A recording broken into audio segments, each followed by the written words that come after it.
Labour inaugurated the National Health Service, the first and boldest experiment in socialised medicine. It took into public ownership all the vital and bankrupted utilities of the coal, gas, electricity and railway industries. It even nibbled at the fiefdoms and baronies of private steel, air transport and trucking.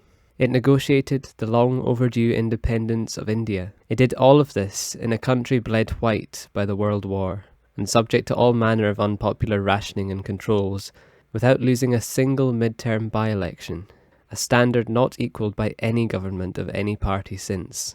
Christopher Hitchens.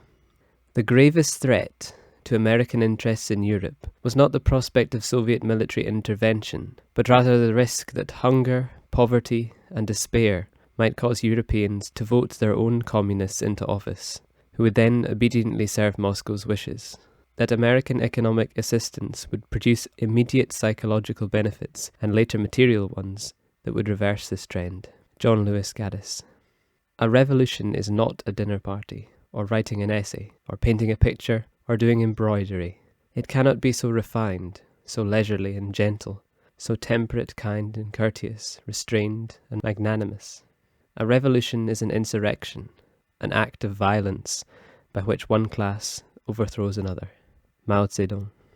Everyone in the UK learns about the founding of the welfare state in history classes. It is taught as if its inauguration was the logical follow-up to triumph in the Second World War. In truth, its formation was not about a victory boon, but the necessary reorientation of the government's relationship with society if workers' insurrection was to be avoided. Civil servants knew that even if Britain and its allies won the war, they would still face problems. Therefore, William Beveridge's 1942 report recommended measures to slay the 5 giants of ignorance, want, disease, idleness and squalor by improving education, benefits, healthcare and housing. Despite the apparently unique creation of the NHS, founded on the principles of universalism and healthcare free at the point of use, welfare states were further entrenched and enhanced across non-Soviet Europe, albeit on different models. The dominant form was and is the continental or Bismarckian mode, whereby citizens make mandatory social insurance contributions and receive access to services in proportion to what they pay in. In Britain and Scandinavia, there's less of a direct connection between contributions and service and benefits provision. Instead, general progressive taxation funds welfare. At the time the welfare state was conceived, male breadwinners brought home the family income, and they often had jobs for life. Aside from concerns about how to make the welfare state fairer for women and to adapt to the gig economy, a major problem is the ageing population, whereby a shrinking pool of working taxpayers has to fund the pensions of the baby boom generation.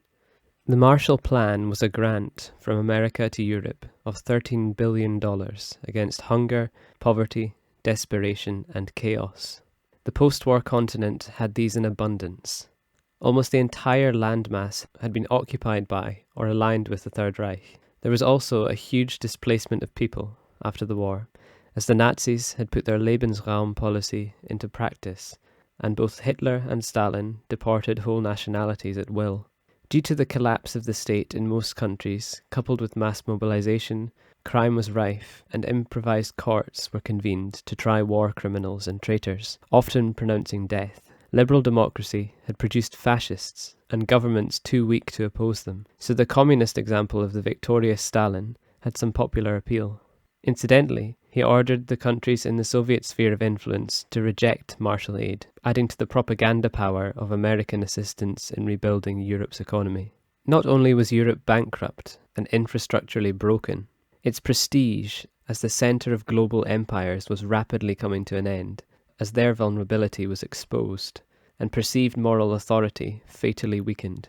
The small nations of the Netherlands and Portugal, who had remained neutral during the war, albeit occupied and Franco-friendly, respectively, lost their disproportionate global influence in the East Indies, which would become Indonesia, and Mozambique, respectively. India became independent in 1947 through an act of the Westminster Parliament, which split the subcontinent into 2 created nations of India and Pakistan. This led to religious violence between Hindus and Muslims. In Algeria, which had been French territory according to their model of empire, there was a 7-year conflict between independence groups and the Republic, which ended in a negotiated breakaway in 1962. Europe's imperial domination was over, and national consciousness awakened. In the post-war period, many emigrated from former colonies to the motherland, where they were all too often received with prejudice, overt discrimination, and violence, as the mental universe of many Europeans shrank with imperial collapse. In 1968, a Parisian student protest movement grew to the extent of inciting French workers to a general strike. The students were inspired by the mass movement against the Vietnam War in America, but their demands, such as "it is forbidden to forbid" and "be realistic, demand the impossible," were criticized as elitist and vague by skeptics.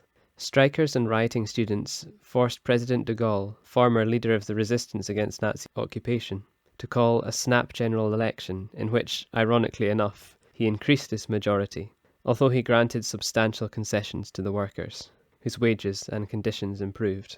A significant majority of the students were inspired by the ideas of Mao Zedong, leader of Communist China since 1949. He extolled the virtues of political violence, feminism, and the power to the masses. In the Cultural Revolution, he encouraged the youth to rise up against authority and destroy the old establishment. Existing concurrently, however, was the hippie peace movement for nuclear disarmament.